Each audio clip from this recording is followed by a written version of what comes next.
Ready for scrimmage. Got a lot to prove.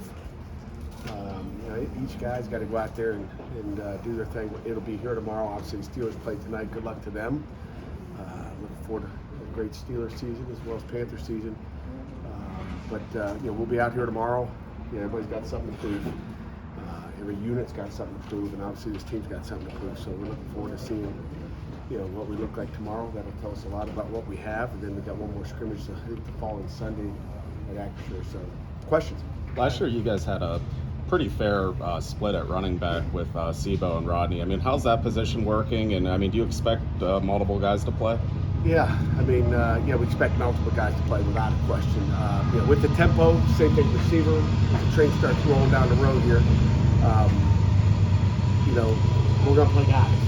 And, Rodney's had a heck of a camp so far. Desmond Reed has got a different gear. It's like two different animals there.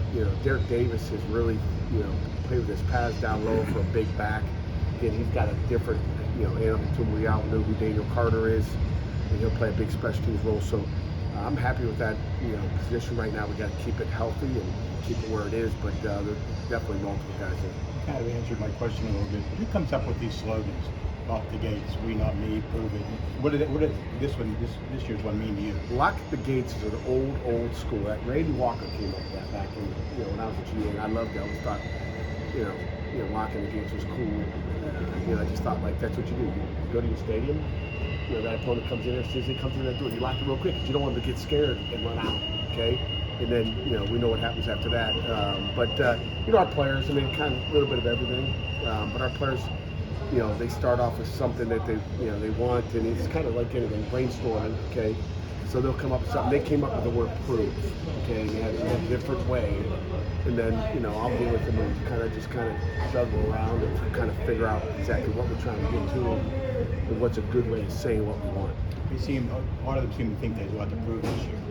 What are your players? There is. I was talking to David Green late last night, just talking about, where we were, and, and when you have a season like you did last year, it's like you kind of start all over. It's like, you got to prove to all you guys.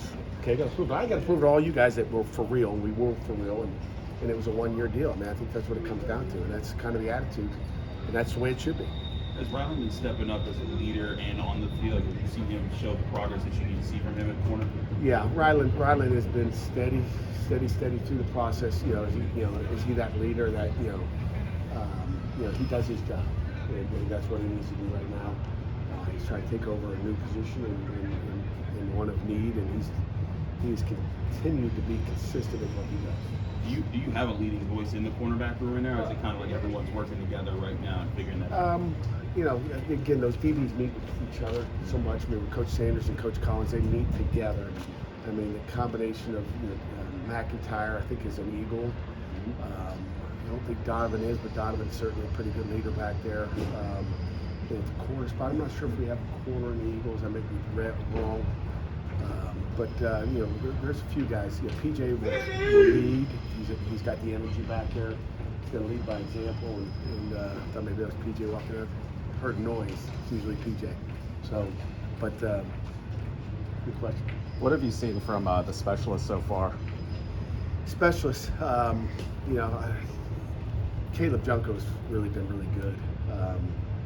He's really been good. Every once in a while he's going to miss his drops, but I think Coach Barnowski's done an incredible job. I love our special teams meetings. I talked to Kenny Johnson right afterwards, after our special teams meeting today, and I looked at him and said, "Hey, our return game is going to be much better." Just some of the little tweakings we've done to it. It's like, wow, that makes a lot of sense. Why weren't we doing that before? There's some special things that Coach Bro is doing that I'm really excited about.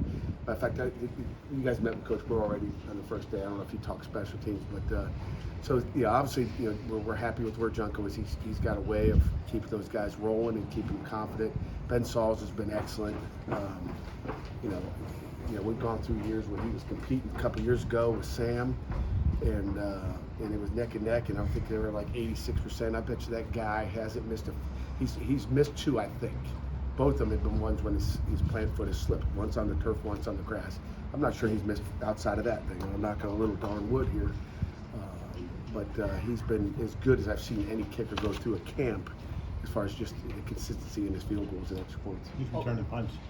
Who's returning punts? You know, I want to. You know, that's a work in progress. We'll find more. We're gonna have a big punt return deal tomorrow out here. But I would say that right now it's Kanate Mumfield would be the guy. But we got several guys that can be in that role. How much does Jake work with these guys in terms of like the technical aspects of kicking? Because all these guys have coaches that are too. Yeah, he works a lot. I mean, it's all kind of, you know, maybe off the field more than on the field, but we've got great video that we're getting on the field that he can get with those guys afterwards. I mean, he really does a great job with those guys afterwards. But Danny Orrock, one of our, you know, GAs that, you know, with that new rule, everybody can coach. That's been, you know, obviously really helpful.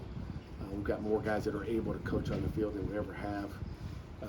If you guys remember years back, you know, there was a little snafu where we had one guy doing too much coaching and we got nailed for it, which was, you know, probably a complete joke when it did come out. I mean, I can say that now.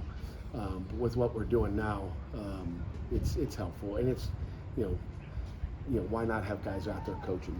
I think it's been good. And Danny Orrock has done an incredible job. You know, he's a Miami, Ohio grad. He's a great teacher. He got a standing ovation last night when the coaches all introduced themselves. The guys really like being.